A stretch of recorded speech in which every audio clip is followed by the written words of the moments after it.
Welcome to the countdown to 2016 elections with yours truly, Ben Ephson. Do you know that in 40 weeks, yes, 40 weeks, you'll be using your AK-48 to vote? Come with us and you make your voting easier.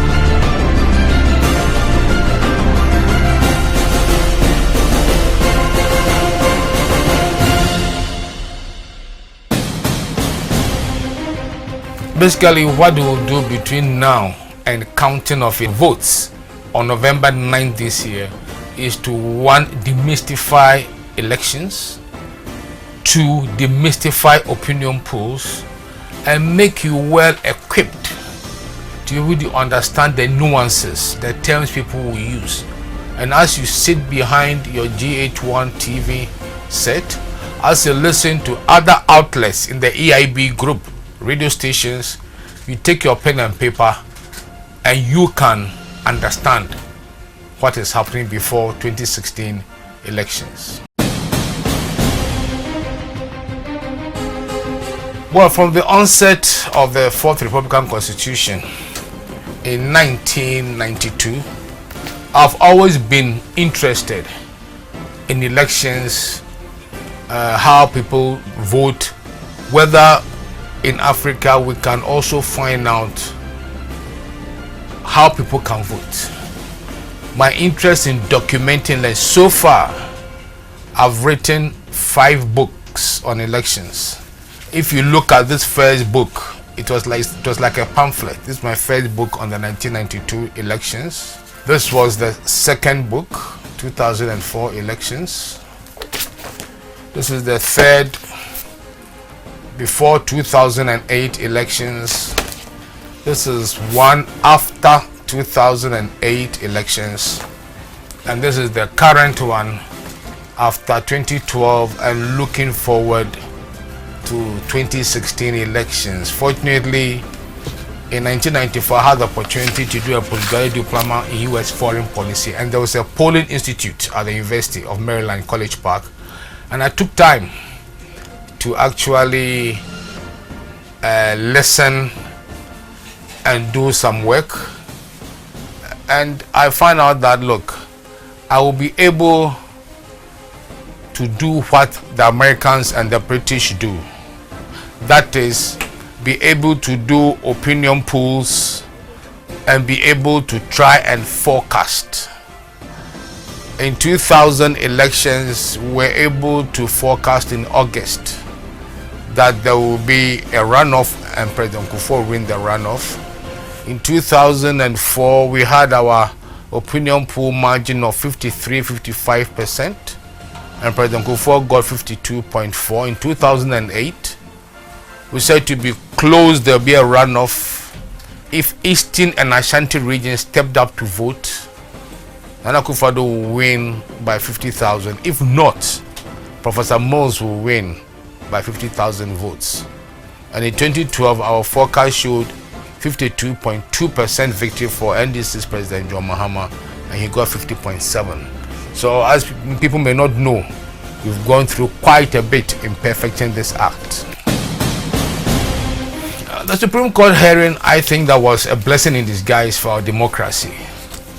While there may have been a few disadvantages, distraction of businesses, a bit of tension, it has opened the eyes to many Ghanaians to some of the things that I published in this book, that you lose election at the polling station. It's like if you lose guard, they'll put sand in your gari.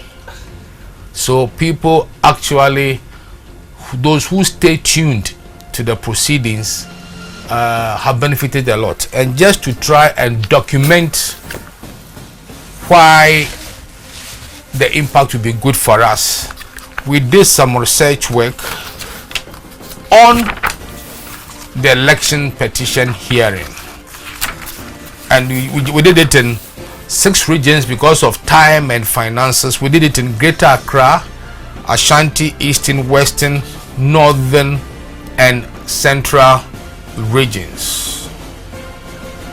These regions make up 10.6 million of voters, and it's important to know that the respondents that we took their answers into consideration, we asked that those who would have done half of the listening and watching of proceedings, they were the ones that we used.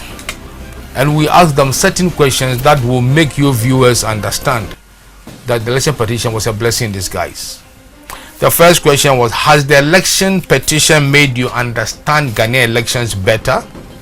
81% said yes, 10% said no, and no response was 9%. So we asked them to give us one reason why they understand the elections better. 19% said they realized that vigilance at polling stations will eliminate electoral fraud.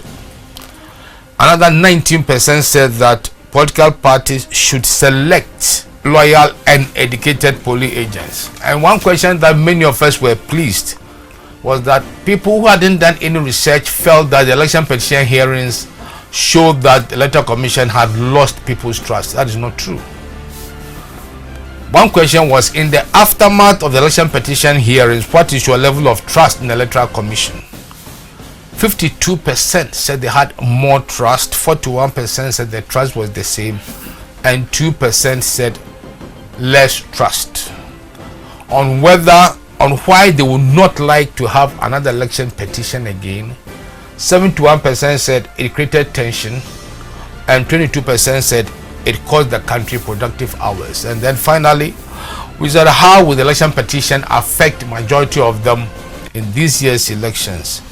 57% said they'll be vigilant before, during, and after the elections, and 30% said they will ensure that their political parties select loyal, well-trained, and educated polling agents. I think if there will be, then we as a country must be embarrassed for ourselves. Because if somebody tells you how somebody comes into your room to steal, you know the processes, and you sit down for the person to steal, then yourself you don't like what you have. If you're a political party, you want to stay in power and you not guard your votes, or you're an opposition party, you want to come to power by winning elections, and you send uneducated people there, now you cause harm. Tomorrow, can you guess? Yes, is the voter register bloated? You are going to tonight go into your head and find out the questions that you are thinking about, and by the end of tomorrow's session you'd have had all your questions answered. So stay tuned. If you miss, now you cause harm.